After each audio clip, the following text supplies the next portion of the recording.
Eu continuo aqui com o Mário Cândido da Silva Filho, o assunto é Saci e ele é um expert no assunto. Halloween, todo mundo comemorando o Halloween e tem uma boa parte dos brasileiros que ao invés de comemorar o Halloween, comemoram o dia do Saci para se ater mais à nossa cultura, não é isso? Eu queria, Mário, que você falasse um pouquinho sobre a história do Saci, como que ele surgiu.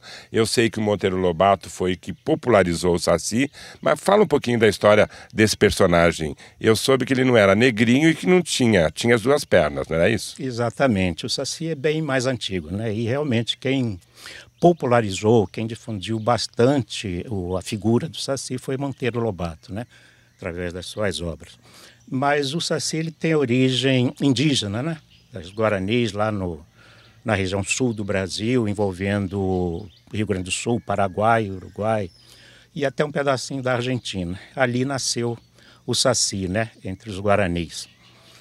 E evidente que quando chegam os colonizadores, a primeira coisa que ele faz é tentar apagar o imaginário do povo que será colonizado, né?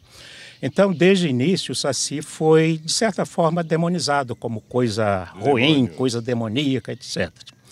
Mais tarde, com a vinda dos negros escravizados aqui no Brasil, que assumiram o Saci, aí se tornou mais ainda ele demonizado, né? Então, o Saci, antes do Monteiro Lobato, ele era visto como uma coisa, inclusive existem ilustrações do Saci com pés de cabra, chifres e coisas do tipo, né?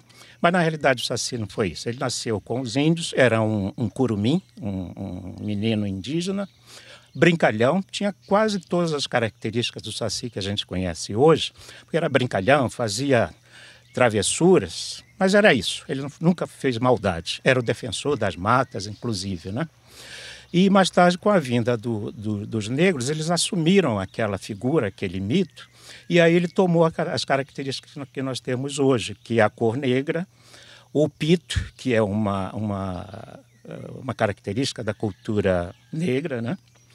E adquiriu mais uma outra coisa, que foi aquele gorro vermelho, que, segundo algumas lendas, ele foi usado na Roma Antiga, depois veio para a França, etc. E ele representava, era o piléu romano, que representava, aquele era um símbolo do escravo livre.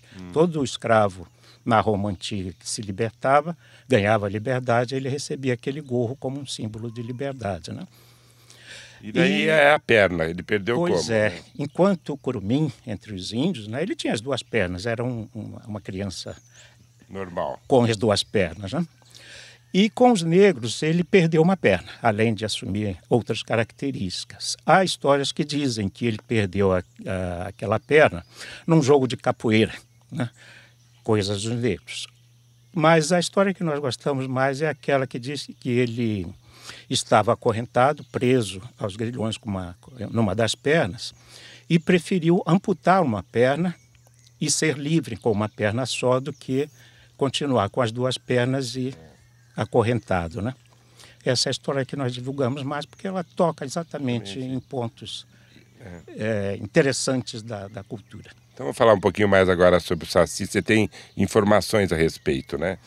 Sim, eu poderia falar talvez mais do que vai acontecer na festa do dia 31. Mas uma das coisas, por que o Saci, né? Por que adotamos o Saci como um símbolo desse movimento que nós estamos fazendo em defesa da mitologia e da cultura popular brasileira? Bom, em primeiro lugar, o Saci é conhecido no Brasil inteiro. Dentre todos os mitos, o único que é realmente conhecido em todo o Brasil é o Saci. Existem outros, Curupira, Boitatá... Muitos viram o Saci. Certo. Muita gente vê muitos o Saci. Causos. Exatamente, né?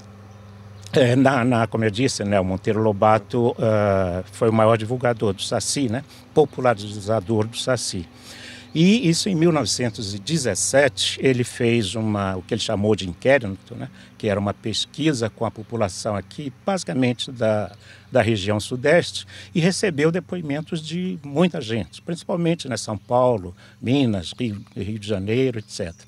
E foram tantas as respostas tão interessantes que ele editou um livro, na época ele trabalhava no Estadinho, né, do estado de São Paulo, e editou um livro chamado O Saci, o Resultado de um Inquérito, que até hoje é um livro que é procurado pelos depoimentos, pelos causos que estão contados ali. Como que as crianças reagem, as crianças de hoje, ao personagem Saci? Olha, já tivemos diversos eventos, né? A Saci já fez diversos eventos e um deles... Criança, né? Nós tivemos um evento uma vez no Museu da Casa Brasileira, lá em São Paulo.